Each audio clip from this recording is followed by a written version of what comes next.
Okhla barrage पर यमुना नदी में झाग फोम नजर आ रही है और साफ तौर पे नजर आ रहा है कि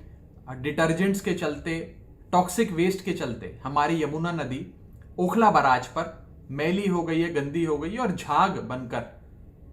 उभरी और झाग नदी में तैर रही है। मैं आपको बता दूं कि ओखला बराज, जहां की वीडियो, जहां की फोटोज आप सबके स्क्रीन पर लगातार आ रही हैं, व्हाट्सएप पर आ रही हैं, न्यूज चैनल्स पर दिखाई जा रही हैं, अखबारों में छप रही हैं, वो ओखला बराज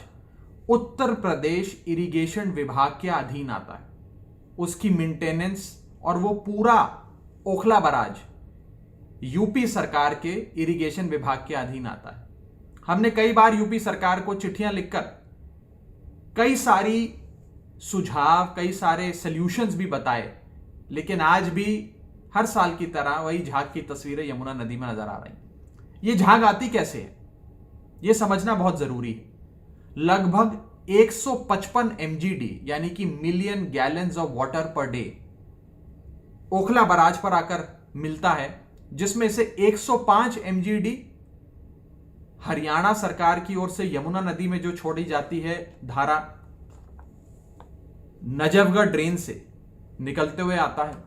और लगभग 50 MGD उत्तर प्रदेश सरकार की ओर से गंगा नदी का पानी जो छोड़ा जाता है,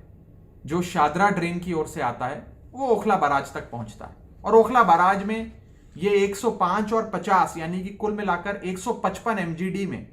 कई प्रकार के waste, industrial discharge, chemicals, detergents, foam, ये सारी चीजें आती हैं। और क्योंकि एक ऊंचाई से छोड़ा जाता है, तो जो अनट्रीटेड वेस्ट होता है, डिटर्जेंट होते हैं, केमिकल होते हैं, जो यूपी हरियाणा की ओर से आता है, वो एक हाइट से छोड़े जाने के चलते झाग के फॉर्म में निकल कर आ जाता है। सरल भाषा में कहूं तो उत्तर प्रदेश और हरियाणा सरकार की ओर से जो नदी की धारा दिल्ली की ओर छोड़ी जाती है, उस धारा के अंदर केमिकल्स, अनट्रीटेड वेस्ट, डिटर्जेंट्स जिससे झाग बनती है, वो पाए जाते हैं। हमने कई बार यूपी की सरकार को हाथ जोड़कर कहा, हरियाणा को कहा कि आप लोग ट्रीट कर कर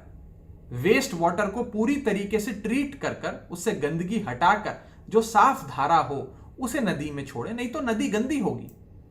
और साफ तौर पे आज डिटर्जेंट्स, अनट्रीटेड वेस्ट नदी में नजर आ रहा है इस 155 MGD की वजह से। मैं साथ ही साथ आपको यह भी बता दूं कि कई सारे procedures, bioculture based foaming technology से कैसे आप इस पूरी जो झाग बनी है इससे निजात पा सकते हैं, ये लगातार दिल्ली सरकार ने उत्तर प्रदेश सरकार को लिखकर कहा कि यूपी इरिगेशन विभाग के अधीन आने वाले ओखला बराज जो पड़ता दिल्ली में है लेकिन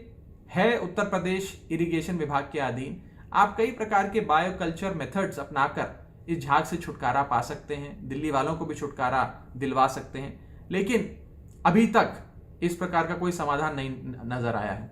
मुझे विश्वास है, उम्मीद है कि आने वाले समय में जरूर हरियाणा सरकार और उत्तर प्रदेश सरकार इसका संज्ञान लेकर यमुना नदी में जो उनका वेस्ट डिस्चार्ज है, कम से कम उससे तो छुटकारा दिलाए, ताकि यमुना नदी साफ होनी शुरू हो। दिल्ली सरकार कई कदम उठा रही है, STPs की टेक्नोलॉजी को बढ़ाने से लेकर यमुना नदी साफ करने के लिए इंटर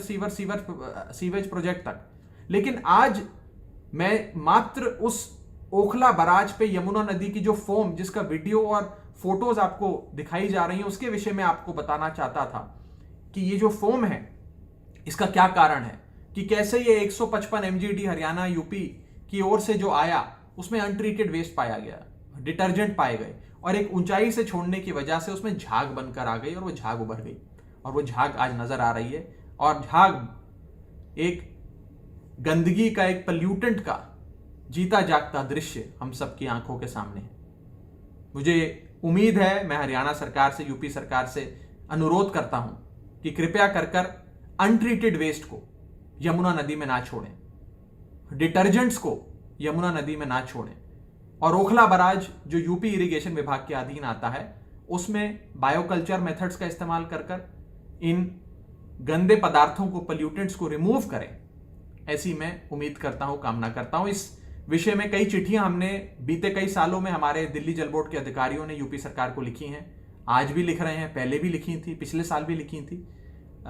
मुझे उम्मीद है कि हो सकता है आने वाले समय में यूपी सरकार इसका संज्ञान लेकर ओखला बराज को पूरी तरीके से ठीक करे। बहुत बहुत शुक्रिया।